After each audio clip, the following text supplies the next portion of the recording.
not worried one little bit at all, to be honest. This really has to be put into context. Even for children, at the peak of the outbreak, we were seeing 14 to 32 children being admitted to hospital each week to intensive care units with a multi-system inflammatory syndrome associated with COVID. Now, death in children was phenomenally rare. It was a rate around about 1 in a million, and that was children with profound life-shortening underlying conditions. So death in children is incredibly rare, but they do get this multi-system inflammatory disorder associated with COVID. If you put that into the context, the unusual clotting associated with low platelets, which might or might not be associated with the vaccine, is occurring at a rate of around about 1 to 5 in a million. That's what's been estimated. So I think the reason for stopping, and I'm not on the JCVI committee, I must be very clear, this is me speaking in personal capacity. Of course. In someone our age, I mean, I'll take myself. I'm 53. My risk of death from COVID is about 1 in 13,000.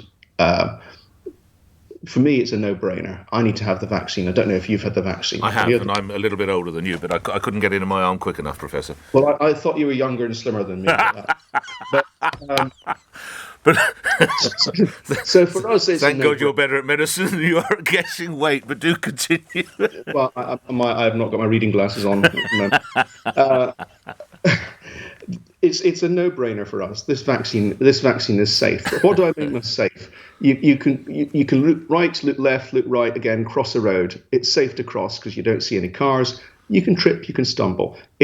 Nothing is risk-free, but is the vaccine safe? I would say yes. When you come down to children, and the trials, the AstraZeneca trials that we're talking about are in children aged between 16 and 20, I think it is.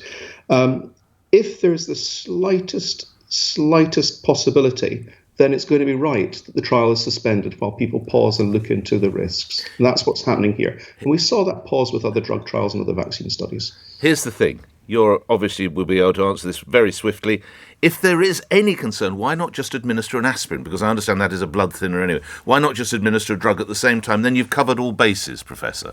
It sounds so great. In fact, taking an aspirin is probably more dangerous. Oh, you take an aspirin. Some people will get a stomach ulcer. Right. I mean, that's the thing.